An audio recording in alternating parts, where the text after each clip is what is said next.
Good morning. Good morning. Excellent. I'm so glad to be with all of you who are here in person.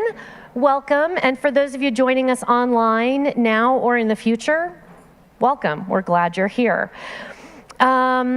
A couple of things. I'm going to say an opening prayer, and then I'm actually going to have Ann Jones, our fabulous librarian, step up and say a couple of words. And then I'll introduce Dr. Lillie. The Lord be with you. Let us pray. Gracious God, we thank you for this day. We thank you for the chance to come together in fellowship and for learning and wonder and curiosity. We are grateful for all those who bring their wisdom to this space. Be on our hearts, be on our lips, be on our minds. In your precious name we pray. Amen. Anne.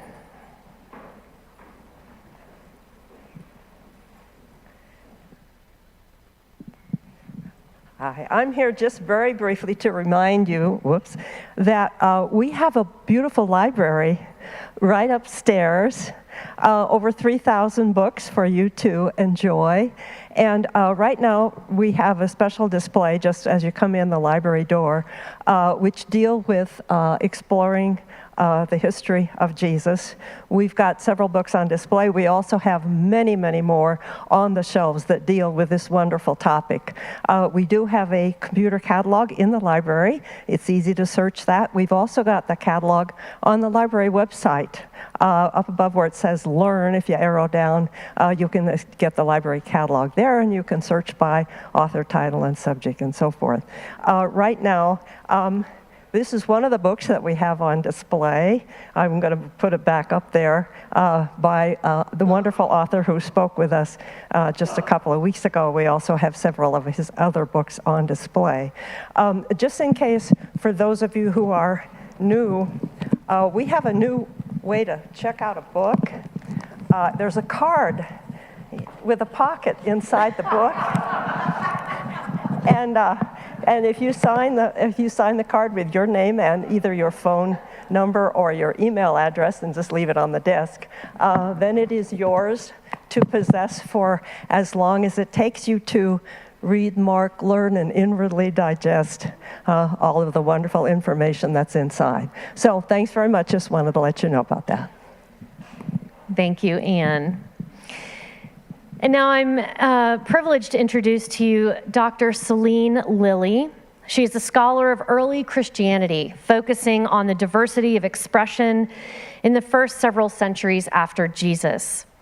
Integral to this research are questions of context, including Second Temple Judaism, first century Galilee, and the Roman occupation of the region.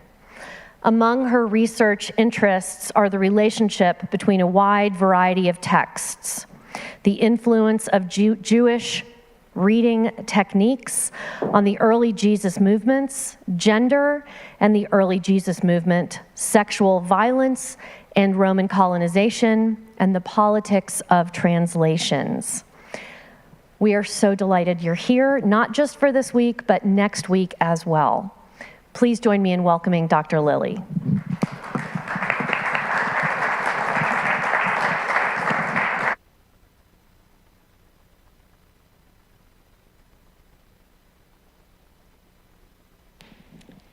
Good morning, everybody. It's really wonderful to see you all today and to be back here at the cathedral.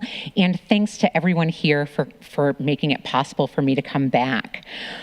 So today we are going to talk about Jesus in myth and history, and I'm actually hoping that this will be quite an interactive discussion between us. Next week, we will have some time. Richard and I will be in conversation, so there's going to be lots of room for us to discuss all kinds of things. But I'd really love for this week to be a discussion, too, I kind of joked that there are a million directions that this type of presentation can go in. And I'll say maybe a little bit more about this, but because there might be as many historical Jesuses as there are scholars studying the historical Jesus. And I'll say more kind of what I mean about that. But I wanted to start out just by, I always think it's really good to define terms about kind of what we think about things in the contemporary world and what we think about kind of how people thought about things in the ancient world, because our ideas of myth and history in the contemporary world are often very different than what ancient folks were thinking about these very same things. So if we could go to the next slide, and let me make sure that I'm awesome. So history. And so if we can go one more forward. So a lot of times when we think about history in the contemporary world, we think about what really happened. What really happened in the past? I always notice that this is, even in the contemporary world, what really happened, and I think this is true more and more, unfortunately, is oftentimes, yes, up for grabs. What really happened? But we noticed all of these things. I lived in New York City for quite a number of years when I was doing my degrees. And just before I left and came back to Colorado, I had two not great incidents where A, I witnessed a car accident in my neighborhood, and B, I was an alternative juror on a very long trial. And just noticing, things about witnesses, that even today, when people witness events, depending on where someone's standing, depending on one's relationship with different people, people see things in different ways. But oftentimes still we think about history as what really happened. So just to kind of put that out there. Okay, if you could advance it one more. So as we all have biases, I always like to remind people that historians too have perspectives, biases, and ideologies through which they interpret information. And this isn't necessarily, I think, a bad thing. We have investments that we're using. We use our own personal experience. The way that different people are trained comes up with different results. I also think this is one of the reasons why it's very important, whether it is doing Bible study with one another or we're doing scholarship, that we're actually talking to as many people as possible so that we get a range of perspectives and then come up with maybe our best guesses in the midst of this. But I'm always trying to investigate, okay, what's at stake for me in this, which is always a really big question. Why am I doing this type of history? What's at stake for me when I'm thinking about the historical Jesus or early Jesus folks or early Christianity? And why am I asking the questions that I'm even asking? Where did that come from? And really investigating that so that I can notice the places where I might not realize that I have biases where, by the people who've trained me and all of these other things, the culture I grew up in, my own upbringing and ideas. So just to note that historians have these perspectives just like everybody else does.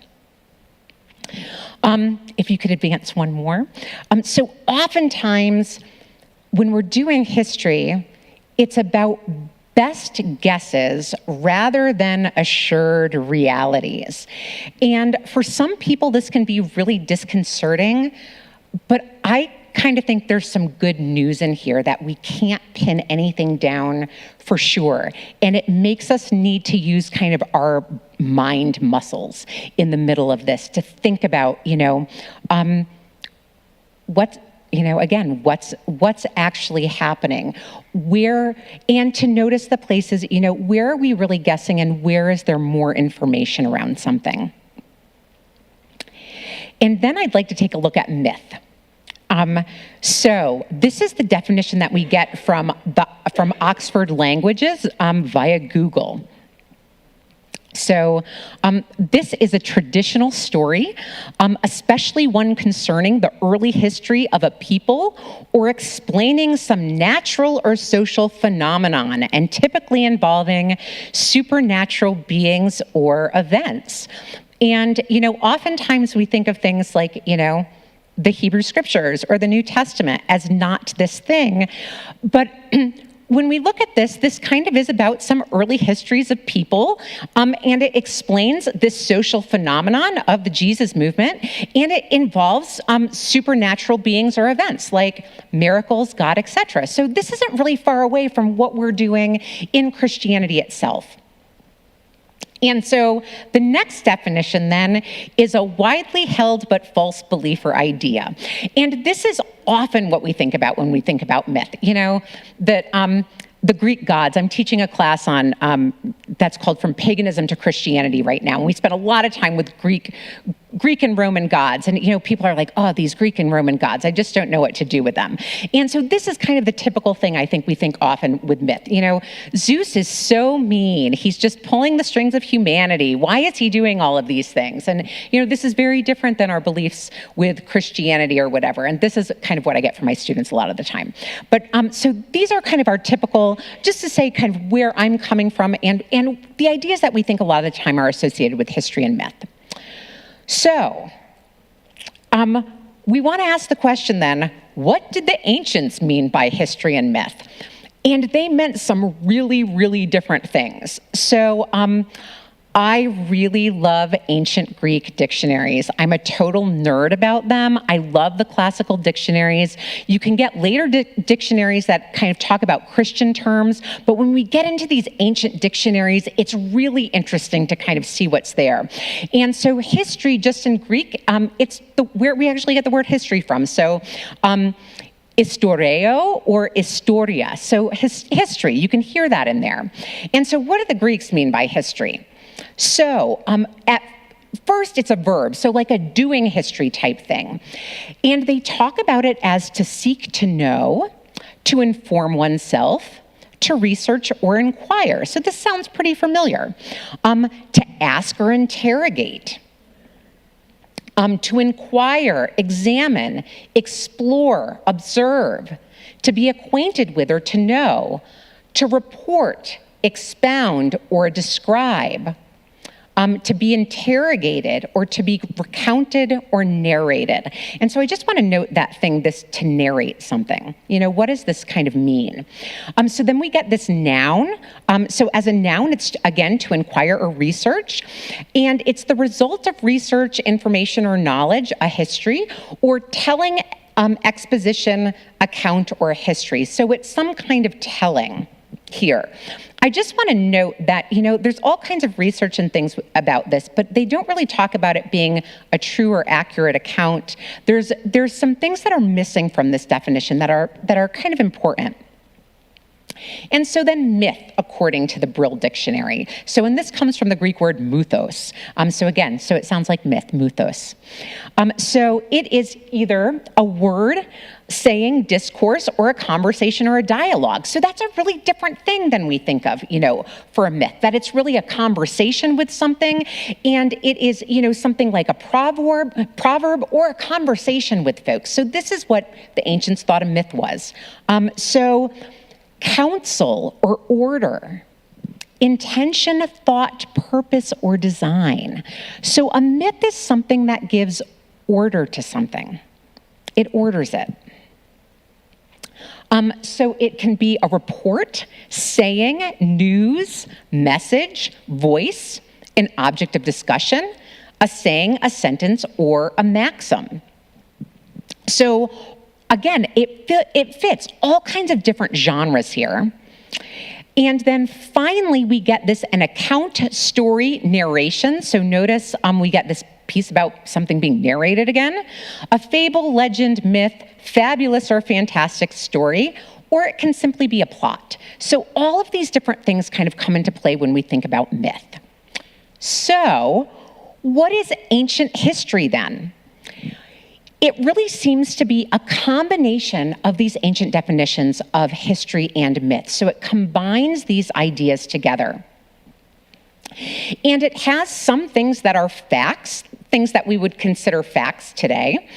And some of it is perspectival. So, somebody is telling a history from their own point of view, kind of unabashedly. So we get this all over the place in the ancient world. It's also rhetorical. So a lot of times they're trying to make an argument. We get very regularly these pieces, and I'll say a little bit more about this, but where these ancient historians will put these unbelievably beautiful speeches in the mouths of the people who they're talking about. Were these historians there to hear those speeches? Absolutely not. But it's a way to convey a certain perspective or idea with this. So, rhetoric is one of the things that's happening. And the last thing, which I also think is really important for thinking about, texts like the New Testament, they're really interested in what things mean. So meaning making is very, very central to what folks are thinking about in the ancient world. What does this mean? And this makes a lot of sense when we think about text too. I think even today, my mom is moving right now, and we're going through stuff, and she's like, Celene, you have all these old videotapes from when you were young. Like, do you want them? Do you want to keep these videotapes? I don't even have something to play a videotape on right now. These videotapes might tell me something interesting, but even today with, the change in technology, I don't really have access to them. And that's with things like recording equipment, etc. In the ancient world, sometimes my students laugh about this too. I remind them, there's no photography in the ancient world. We don't have recording devices. Everything is being passed word of mouth, mostly by word of mouth, from person to person to person to person to person.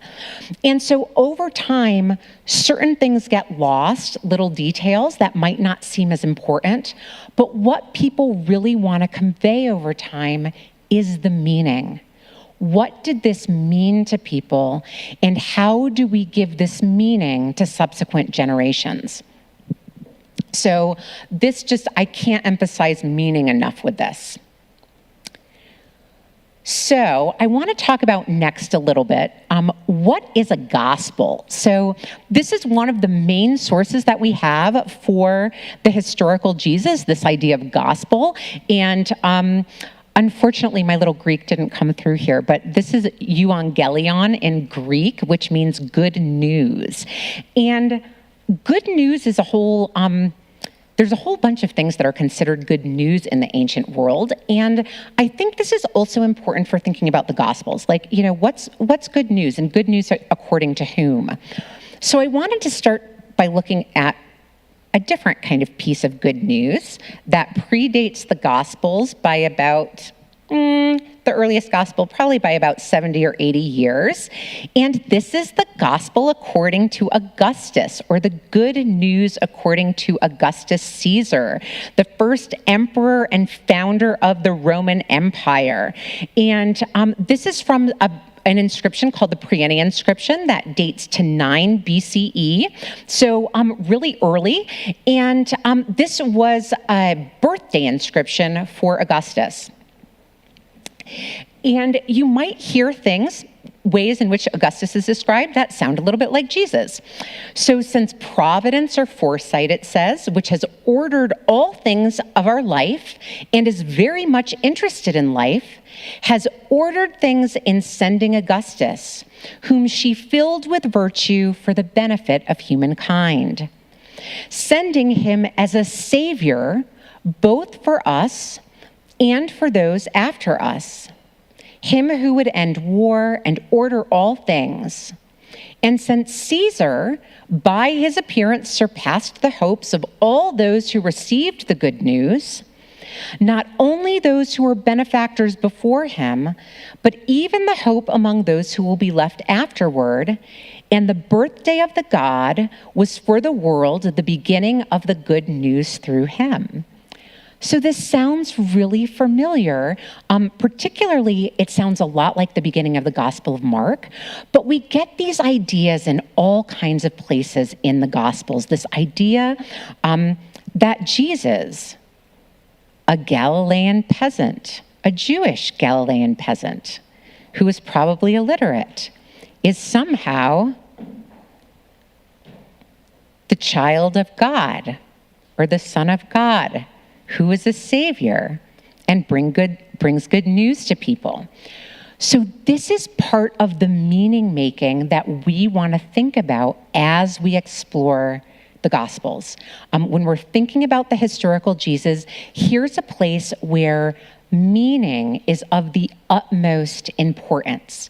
That something for these folks is going on with Jesus, where Jesus kind of becomes this counter figure to Augustus. So Augustus, who brings peace through war, and Jesus is bringing peace through something else. What's the difference in having an emperor who's a savior as opposed to a Jewish Galilean peasant who's a savior? So thinking about this type of meaning, even when we're talking about, what's going on with the Gospels. So, the Gospels really are a form of ancient biography.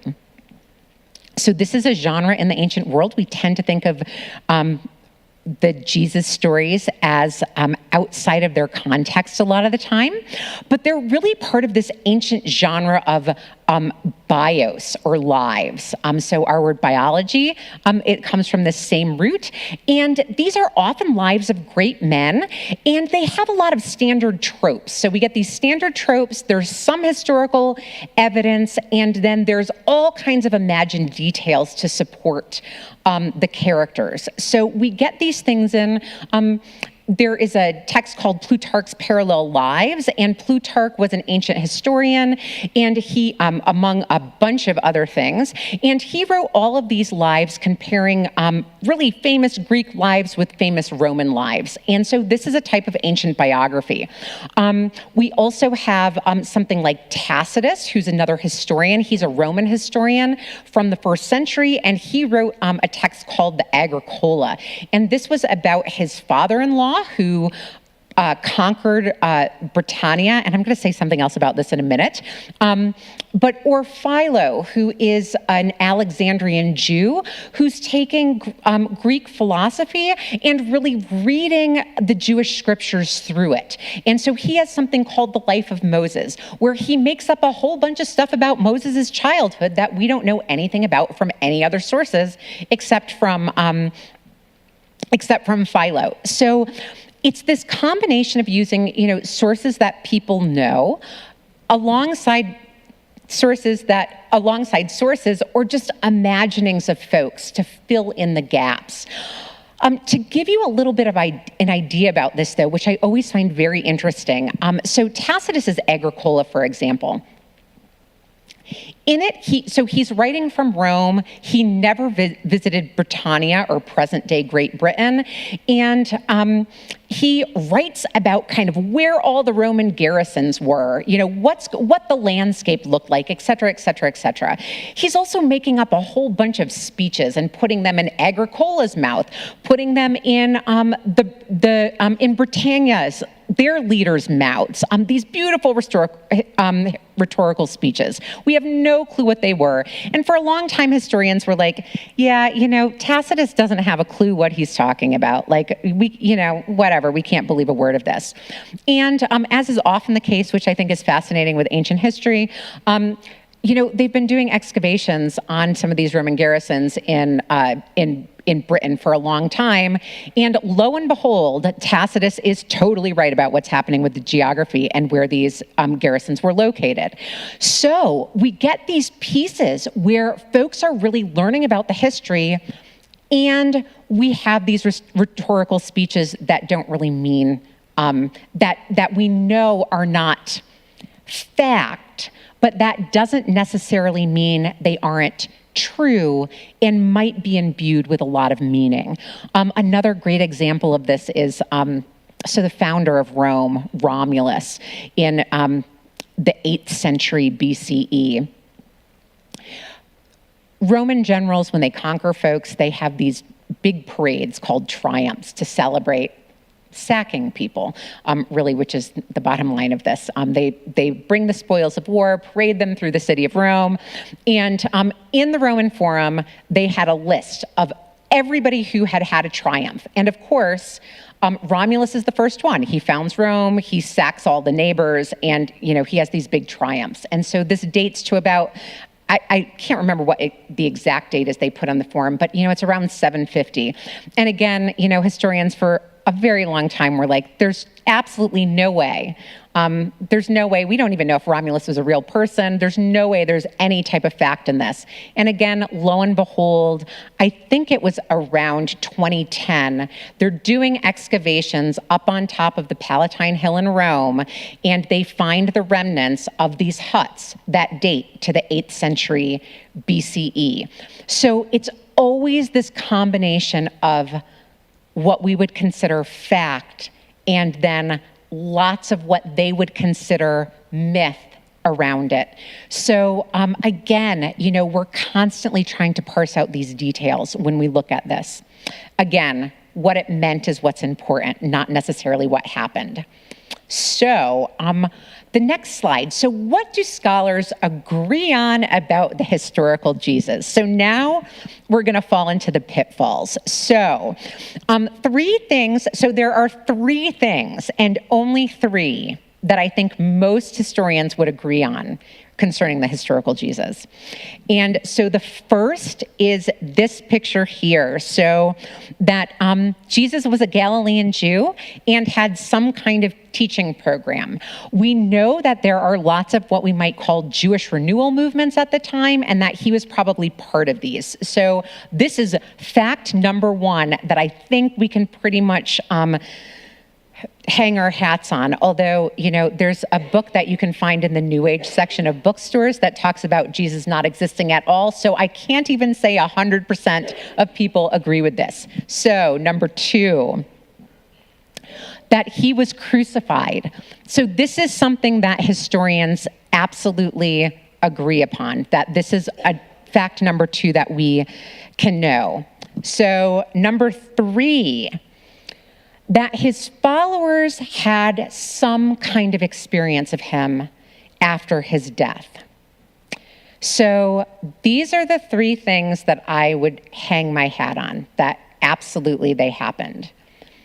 There are 2 more things that I think the majority of scholars would agree on after this. So number 4 is that Jesus was baptized by John the Baptist. And then number 5 is that the charge against Jesus at the crucifixion was that he was king of the Judeans. So these are the 5 things that I think that most scholars would likely agree on. And one of the reasons is because most of them are kind of irrefutable when we look at the sources.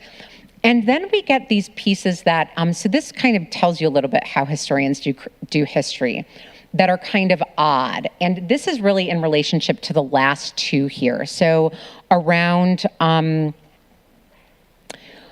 this idea, that the Gospels seem to be a little bit nervous about John the Baptist baptizing Jesus. And this is because they want to make sure that Jesus is seen above John the Baptist. So again, these are kind of the nerdy things that Bible scholars look at. But I don't know if any of you have noticed this, but in the Gospel of John, John the Baptist doesn't baptize Jesus. No baptism there. And we think it's because of this nervousness that folks really wanted to make sure that Jesus wasn't eclipsed in some way by John the Baptist. So, or that they don't want John authorizing Jesus in some way, that Jesus' authorization comes from another source. So, the other one is this piece at his crucifixion. And just to notice here that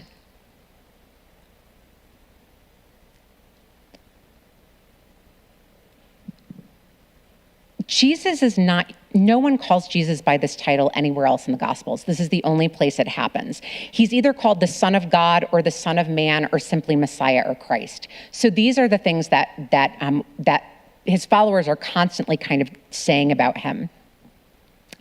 And so this title becomes really important then. And I just want folks to know too, to notice with these Gospels, who has the good news? Who has the good news? Caesar or Jesus? Who's the savior of the world? This king of the Judeans, this charge against him, this is a political title, and the only people who would have been able to designate this to someone would be the Roman Senate. So they have to grant this title to somebody. And here, somehow, there's some idea that Jesus is this person. He is also crucified next to two insurrectionists. This is the word that's used there. It's the same word that's used for always depends which side you're on, rebels or freedom fighters in the war in 70 CE against the Romans. This insurrectionist word is also used there. So there is some idea that Jesus is being crucified for something political. And so that's something else that we kind of want to notice about this.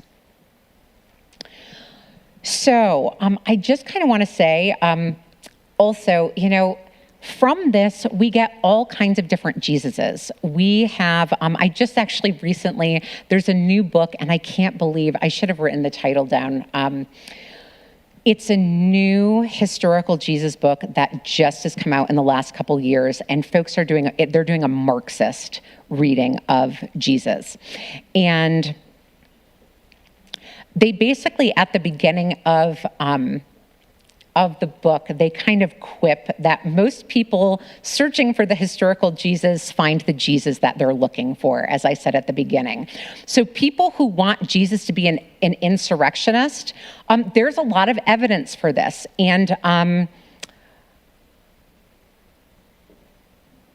Reza Aslan is the author, and it's called Zealot. I don't know if that's one of the books that you have upstairs, but he thinks that Jesus is really an insurrectionist. A lot of the folks that I work with the Jesus Seminar at the Westar Institute have historically thought, no, Jesus was not an insurrectionist. He's actually a wisdom teacher. And so they think that he's a wisdom teacher.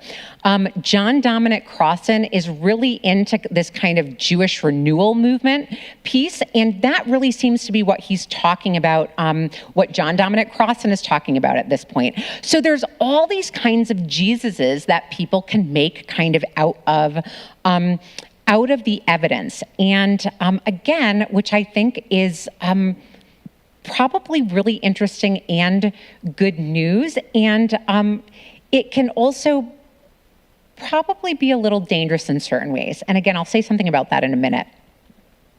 So, when I read the Gospels and I look at Jesus, kind of looking at all of the Gospels and then some of the Gospels outside of the New Testament as well, I find, everything from like a really gentle Jesus to a really saucy Jesus, to a really radical Jesus, to an insurrectionist Jesus. I mean, there are places flipping over the money changers table in the temples, like that's pretty insurrectionist. Jesus also, which a lot of people don't notice, and I think this is because we're far away from the context, but Jesus is stand-up comedian. There are places that Jesus is really funny, and we totally miss the boat on this. Even things like the mustard seed, like the kingdom or empire of God is like a mustard seed.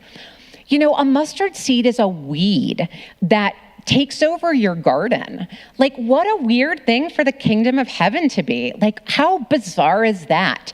And my guess is people laughed when they heard this. Like, they're like, well, Jesus, what are you talking about? But also, I have a student this semester who is an evolutionary biologist, and she's taking my class to cover a humanities credit. And she was letting me know that mustard, so wild mustard, is also associated with broccoli and kohlrabi.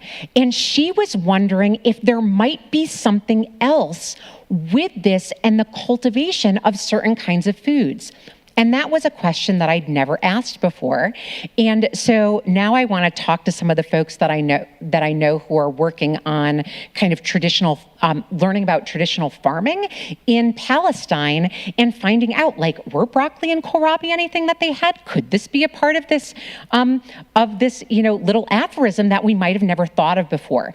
So to me, this is also the really interesting thing about not having everything pinned down, because it can open up these really different kinds of possibilities.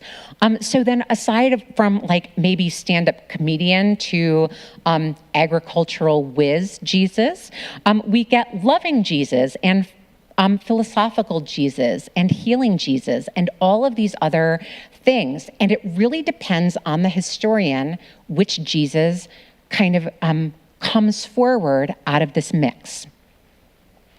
So,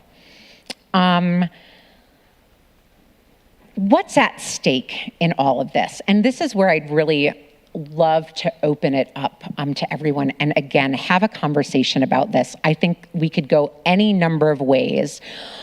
But again, so the dangerous piece that I see in this is the fact that we use so often in Christianity the past to justify the present. And, everything from, I'm teaching a lot this semester, so you keep getting student metaphors for this. But so this week, my students read 1 Timothy. I don't know when the last time any of you read 1 Timothy was, but 1 Timothy has this wonderful line in it about women learning in silence and that they shouldn't teach anybody and that they'll be saved by childbearing, which I always think is always interesting. I don't happen to have children, and I'm teaching all kinds of mixed gendered rooms of people, and that this is something that according to this text I am not really supposed to be doing. And when I look at some of the, it's really ironic. I mean, I'm sitting up here talking to people and I'm like, oh, well, the text that I work on, actually, part of it says that I'm not supposed to be doing this. And, I remind them constantly at the end of Paul's letter to the Romans, we have all of these women who are teaching and preaching. We have Junia, who's named as an apostle. We have Phoebe, who's named as a deacon. We get all of these women who are doing these other things. So it's a mixed bag. But depending on what one is looking at, they can justify certain practices, going back to the ancient world. And recently, and not to throw shade on our Southern Baptist siblings, but they've used this verse as a way to throw out churches that had women pastors. I mean, this has just happened in the last year. And so, so thinking about the ancient world has contemporary material consequences for people. And so that's one of the things that we need to think about ethically when we're doing history. The other question that I just ask is, do we actually need a historical Jesus? Do we have to know for sure what happened to be able to have a contemporary experience of Jesus and to be able to have this 2,000-year history of tradition that we've inherited? So is having a pinned down historical Jesus actually necessary? I sometimes for myself, which some of my colleagues in the Jesus seminar at the Westar Institute would probably be horrified that I'm saying this publicly, but sometimes I actually don't care about the historical Jesus. I don't think the historical Jesus is really interesting. I think the Jesus that we find in the Gospels is really interesting. And what I find even sometimes more interesting than that, when we look at the range of literature that gets produced by early followers of Jesus, is the creative ways in which they use Jesus' story to make meaning. They are having a profound experience and using this story of Jesus to ask and answer, and sometimes not answer, really important questions in their lives. Questions that I don't think are very far away from our lives today. How do we live in a world that's filled with violence? How do we maintain our community? What does it mean to live an ethical life? And I think these are a lot of the questions that the early Jesus followers are asking. And they're the questions that probably a lot of us are asking today too. So if we can't know about Jesus or the historical Jesus, what can we ask about history? And I think this is also a really interesting question. We can look at these wider contexts that Jesus and the texts that we've inherited have emerged from, and we can, again, come up with best guesses and maybe also come up with a Jesus that we find challenging in certain ways. And this is something that I appreciate for myself. Anne Lamott, I think it was in Traveling Mercies, said, you know, I can pretty much be sure that I put God into a box when God hates the same people I do. And I think we could say the same thing about Jesus. Like when Jesus starts to look too much like Celene, I'm doing a really bad job as a historian. And where are those places where when I look at who Jesus was and who these communities were in context, that my own growing edges really get pushed around this? And so one of the other questions that I kind of want to just throw out there about, like, what about the Jesus of faith? You know, so I don't always love, a lot of times in scholarship, people will talk about, and we may end up talking about this next week too, but, you know, this bifurcation between like the Jesus of history and the Christ of faith. And I kind of want more continuity between these things, that there's also a Jesus of faith or trust in the ancient world too. And what does this word even mean, you know, when we're talking about faith? The Greek word for faith really means trust or loyalty, or trust, loyalty, faith, belief, this whole kind of range of things. And the word in Latin is fides. And one of the reasons why I bring this up is, you know, we trust in all kinds of things. And you know, things like our monetary system. I kind of hate that I do this all the time now, but I constantly am using Apple Pay for things. I mean, I trust that somehow my phone is now not only computer and everything else, but it's my bank account and it's my money and it's all of these things. And I have trust that somehow I'm going to double click the side of my phone and poof, things are going to get paid for. You know, if we're talking about paper money or like even, you know, coins or whatever, we're still imbuing faith into this as if our money actually means something. And where do we notice this in the contemporary world? With the fact that the mutual fund, Fidelity Mutual, named their company with this word fides or fidelity, that this is who you want to trust in. You know, everything from stock markets to our laws. There are all of these things that we put faith and trust and loyalty into. And so thinking about this really wide range of what this means and how all of these types of faith, trust, loyalty might relate to Jesus, and the experience of Jesus that we're clearly privy to through things like the Gospels, through things like tradition. There is something about, if there was not some kind of faith or trust or loyalty, we would not be in this room together today. There's something going on there that we all have inherited and taken in. So these are kind of some of the questions that I'd like to throw out to you. I just want to say, please, questions, comments, we'll take it all this morning. We have 15 minutes, and I see a hand raised already. And just nothing's off the table. We can, I'm not scared to talk about anything.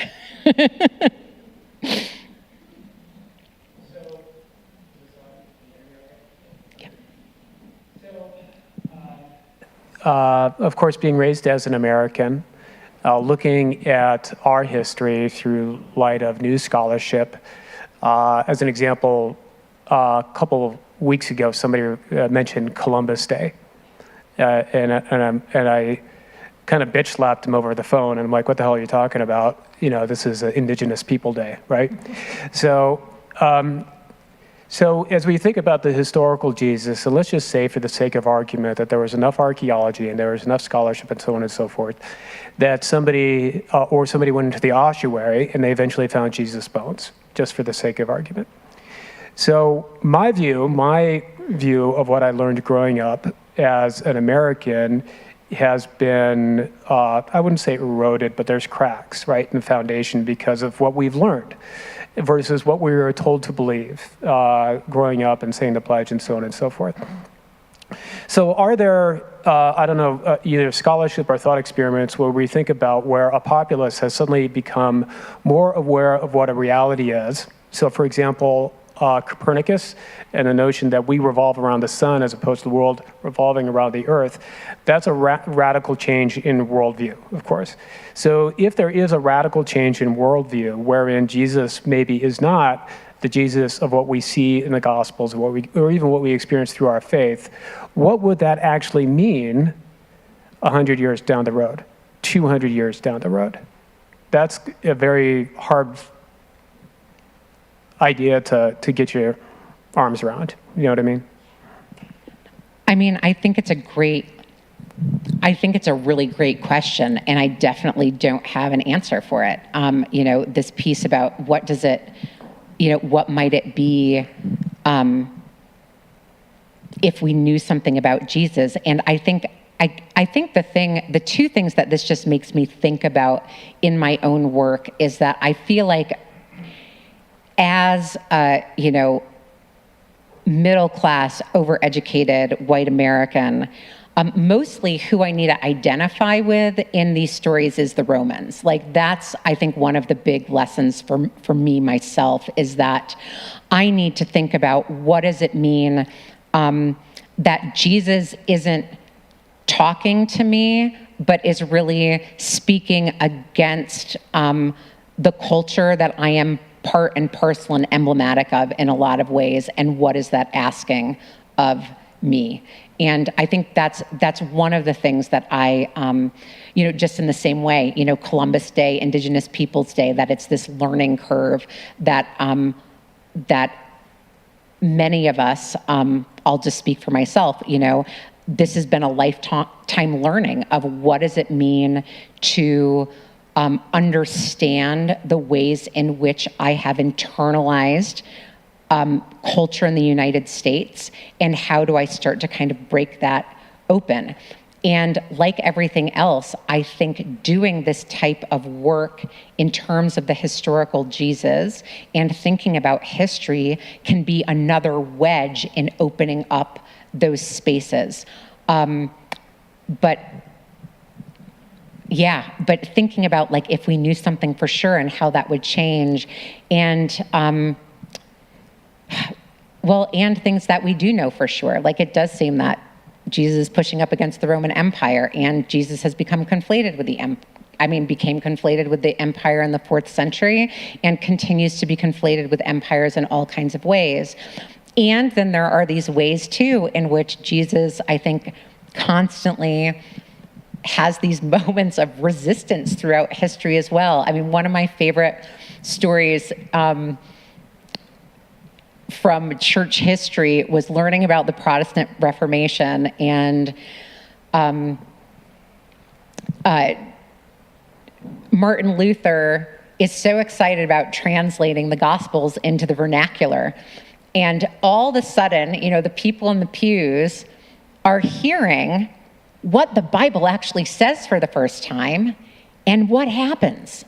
There's a huge peasants' rebellion. And Luther's like, no, that's not what I meant. And so this message that's underneath for folks, I think has, it does have a staying power. I know this from colleagues too, who do things like work with prison ministries, One of my colleagues when I was at Union, who I'm just starting to do some work with again, is Reverend Dr. Liz Theo Harris, who's one of the co-chairs of the Poor People's Campaign. And so doing Bible study with poor folks and the things that folks from different social locations see are vastly different.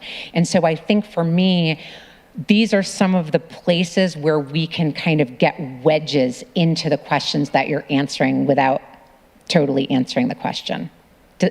Is that at all? Am I getting anywhere near close to any marks that you were shooting for? I don't know, honestly. What I wonder about is some of us have this desire to have a faith that not just transcends reason, but actually goes up against reason. Okay, so if there is for a reason, and we have a faith that goes against reason, so like Catholic too, that the Catholic Church rejects nothing that is not true, unless it's homosexuality, right? Because that's a different topic, right? So would we ultimately get to the point where we reject? Some people I think will reject what is absolutely true because that is, from an egocentric point of view, that is what makes things of ego and actually and that gets to be kind of a dangerous situation. I think it's a hard question, and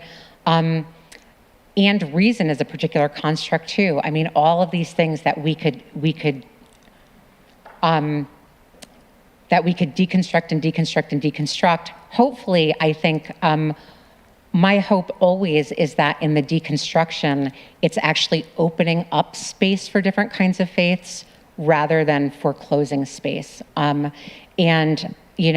for some people, I think that's true, and for others, it's not. I think the one thing that I'd say, just again, ego, the rampant individualism of the United States. This is why we need communities so desperately, because even though each of our experiences is our own, we need communities of accountability to be doing this with so that we can move beyond reason, so that there can be these spaces for something bigger and transcendent and imminent at the same time to emerge, but within communities of accountability so that we're not doing the conflation with ego thing. I saw a hand over here earlier on, and then we have a couple folks over here again. Can you comment on how our Western culture, I'm thinking of the European, how we experience that faith story versus an African or an Asian group? I mean, oh goodness, this could be huge other lectures, years worth of lectures on this. But I think this is one of the things too, is that people and I think this is, again, the amazing thing about any kind of tradition, that it gets indigenized when it moves to other places. And we see this in all kinds of ways, whether it's in India or Japan or Ethiopia or Brazil or Mexico or, even different places in Europe, that we have these different flavors of what Christianity becomes, and what does it mean to see those as possibilities. And at the same time, we have to note the ways in which, for many of the Christian communities seated in these places, it came along with colonization. And so what does that also mean as well? But I do think it's fascinating, in all kinds of indigenous gods, especially with things like Catholicism, get connected with saints. And there's this creative possibility that happens there too. And so how do we hold the deep complexity of all of this? Yeah, it's a great question. I think we have, 1, 2, 3. Two discrete questions. One, which of the historical narratives about Jesus was altered to fulfill prophecy written centuries earlier? And the second, what do the Hebrews have to say about Jesus? Ooh, can you repeat your first question one more time? Which of the historical narratives about Jesus was altered to fulfill the prophecy written centuries beforehand? So these are really great questions, and historian, so I'm going to talk from a historian rather than necessarily a faith place right now. We think all of them were. So like you get in the Gospel of Matthew, Jesus looks a lot like a new Moses. It starts out with a genealogy, so Matthew, the Gospel of Matthew, seems to really reflect the 5 books of Moses. It has kind of a Torah feeling with it, and the flight to Egypt, the killing of the innocents. I mean, this is the Passover, and so we get these stories that it seems like are most likely bringing Jesus's narrative into alignment with these older narratives. And again, like, what a beautiful thing about meaning making. Like, I'm not a throw the baby out with the bathwater type of person, that this is a really beautiful way of thinking about what kind of meaning is made.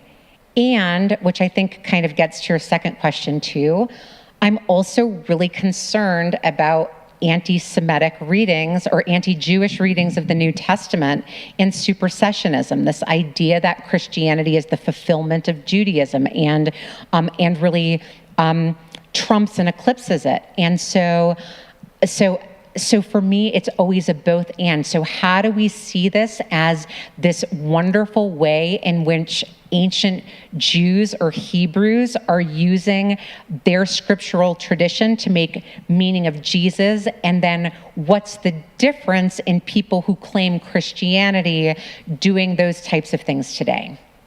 I don't know if that's a satisfying answer at all. I think I saw someone over here and then up front.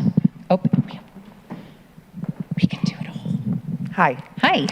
So, when I was growing up, we were taught not to question or ask questions or say, oh no.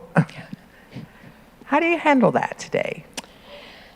So, I think that we actually have really great examples of this in the Bible itself. That, in places like the Psalms and Lamentations, the Israelites are railing against God and asking all kinds of questions. And for me, so I'll just speak for my own experience about this, is that I think God is big enough to handle all of my questions. I think God is big enough to handle my skepticism, and that my job is to just keep coming back and not necessarily let those questions or the skepticism be the final word in the ongoing conversation. But I definitely think, for me, like, I can't imagine a God who, I just can't imagine a God that small, is really kind of where I come down on it. And I know it's really scary to ask questions sometimes. And I think we're so often told, I was told this as a kid too, by a lot of folks, you're not supposed to ask questions, you're just supposed to do and follow. And I was constantly worried for my extended family in particular that I was going to burn in hell forever, because this is kind of what I was told about this. And I just can't believe in a God that small. I just, as I grow and see and interface with the world and continually try and cultivate my faith in the best way that I can, I think God can handle it. I just think God can handle it. And I think you'll be the final word. So one of the things I find most distressing about Christianity as it is today is the sort of erasure of femininity and women. And I've been reading about this, right? You have like Mary, the most loved, disciple, and then the Nag Hammadi. The Gospel of Mary is like the most important chunk in the middle is gone. And so I'm just curious your thoughts on the importance of the historical Jesus, and like I like keep hoping that they like find like the full Gospel of Mary so we can read it. I'm just wondering your thoughts on, you know, the study of Jesus as a historical figure and how that could sort of resuscitate the role of women in Christianity, or sort of set the record straight, something like that. Yeah, so I mean, I think again, so these questions about like what's at stake, and I think this is one of the things that like recentering, you know, even within the Gospels, like I think I love the Gospel of Mary. I wrote my master's thesis on it, so I'm a total fan. They tore out pages. There's 6 pages that are missing from kind of a couple sections. But, you know, like Mary Magdalene is all over the Gospels. You know, we get Martha, you know, the story between Mary and Martha, which there's been all kinds of ways that story has been wielded against women from the Gospel of Luke. But, you know, Mary is called a deacon there. And like, why aren't we talking about that? That she actually has a ministry. The end of Romans, go read Romans 16. Like, there are so many women who are named there. It's absolutely unbelievable. Paul is talking about these people as co-workers. There are definitely women. The guess is that it was actually women who were probably financing Jesus' ministry. So, you know, there's all of these things that we, I think, should be looking at and are so very important. And if we look at all of the people who Jesus is gathering in at that time, you know, I just think it's, again, my own personal perspective on this, but it's our call to gather everybody in today. Like, it was every type of person at every kind of margin, from every type of socioeconomic, ethnic, gender. I mean, you know, we have gender fluidity in these texts with eunuchs and all kinds of folks that like gathering in. Everybody was welcome at the table. And that's a place where, you know, again, it would be really weird. Like, that's a weird thing to be happening. So it's probably a part of the ministry.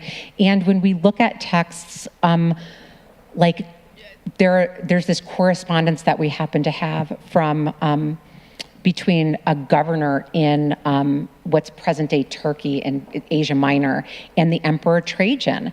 And he's wondering what to do with this weird little Christian group. And the thing that he tells us that is so amazing, the way he treats them is horrible, but it's 2 enslaved women who are the leaders of this group. And it covers every, it's both men and women, and it's old and young. And Pliny, the governor, is just shocked by all of this. And that tells us something, that if in far-flung Asia Minor, by the year 110, this is happening, this idea of women's leadership and leadership of all kinds of others is a really, really big, is really big and important. So this to me is actually then one of the places where I do think there is something really big at stake with asking these historical questions. Yeah. And finally, I know we're a little late.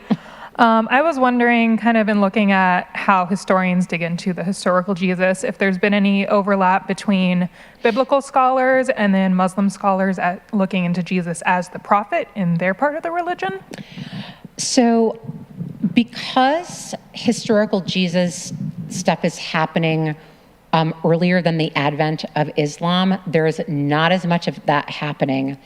But what is happening more are historians talking with Jewish rabbinic scholars, and also looking and seeing what's going on with early, with like the first several decades of, I should maybe say the first probably 2 centuries of the Jesus movement moving into early Christianity, and then looking alongside what's happening with the rabbis, and really noticing the ways in which it really seems like Jesus was a typical rabbi. I was talking to somebody else again the other day, and when we look at what the Pharisees are doing, like, it's possible that Jesus was really part of a type of Pharisaic group in the ancient world because of what he believes and the type of rhetoric and training it seems that he has. But I don't think there's actually, I should say, there's one book that I can't remember the name of about Islam and Jesus, and I'll bring it for next week. I think I actually have it on my bookshelf, so I'll try and remember to bring that for next week. So I'm really excited that we're going to get another week to talk with one another. It's always the nice thing about coming 2 weeks in a row that there's more time and more space. I know that you all will be headed off to church, but I will be here for a couple more minutes if people have questions. Thanks y'all so much. It's really, really great to be here, and thanks for your questions and everything else. Take care and have a great week.